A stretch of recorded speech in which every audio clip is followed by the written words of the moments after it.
10 reasons the next financial crisis will be worse than the last. The elephant in the room? The U.S. national debt exceeded $22 trillion on February 11, 2019. This is more than America's annual economic output as measured by its gross domestic product.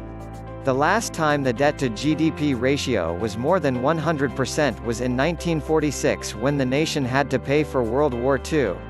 The U.S. government has its eye on retirement accounts. In 2010, Portugal seized retirement account assets to help plug holes with government deficits and debt. Ireland and France did the same in 2011, as did Poland in 2013. The U.S. government has been watching. Since 2011, Treasury has taken money from government workers' pension funds on 4 separate occasions to cover deficits in federal spending.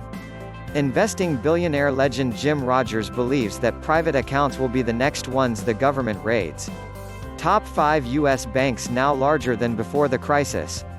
You learned about the 5 largest banks in the U.S. and their systemic importance as the unfolding financial crisis threatened to collapse them.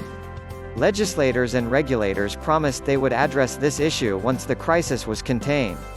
Over 5 years after the crisis ended, the 5 biggest banks are even bigger and more critical to the system than before the crisis began.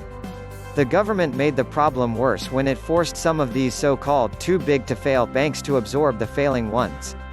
Any of these banking behemoths failing now would be absolutely catastrophic. Danger from derivatives threatens the banks more now than in 2007-2008. The derivatives that crashed the banks back in 2008 did not disappear as regulators promised. Today the derivatives exposure of the 5 biggest American banks is a whopping 45% greater than before the economic collapse of 2008. The derivative bubble is over $273 trillion now versus the $187 trillion of 2008. U.S. interest rates are already at abnormal lows, so the Fed has little room to cut rates.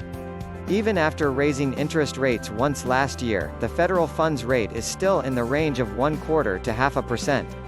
Consider that before the crisis erupted in August of 2007, the federal funds interest rate sat at 5.25%. In the next crisis, the Fed will have less than 0.5 percentage point total it can reduce rates to stimulate the economy. American banks are not the safest place for your money. Global Finance magazine puts out a yearly list of the top 50 safest global banks. Only 5 of those are US-based. The top spot an American bank commands is only number 39. The Fed balance sheet is still expanded from the financial crisis of 2008. The Fed still has nearly $1.8 trillion in mortgage-backed securities on its balance sheet from the 2008 financial crisis. This is more than double the less than $1 trillion it held before the crisis began. When mortgage-backed securities go bad again, the Federal Reserve has a lot less maneuverability to absorb bad assets than before. The FDIC admits it lacks reserves to cover another banking crisis. The latest FDIC's annual report shows that they will not have sufficient reserves to adequately insure the nation's banking deposits for minimally another 5 years. This stunning revelation admits that they can only cover 1.01% of U.S. bank-held deposits, or $1 out of every $100 of your bank account deposits. Long-term unemployment is still higher than before the Great Recession. Unemployment was 4.4% in early 2007 before the last crisis began. While the unemployment rate has finally reached the 4.7% levels seen as the financial crisis began to ravage the U.S. economy, the long-term unemployment remains high and the employment participation rate significantly lower more than 5 years after the previous crisis ended. Joblessness could be much higher in the wake of the coming crisis. American businesses failing at a record pace. In the beginning of 2016, the Gallup CEO Jim Clifton announced that American business failures are now greater than new business startups for the first time in over 3 decades. The dearth of medium and small businesses has huge implications for an economy long driven by free enterprise. Bigger businesses are not immune to the problems either. Even American economic heavyweights like Microsoft reducing 18,000 jobs and McDonald's shutting down 700 stores for the year are suffering from this dismal trend.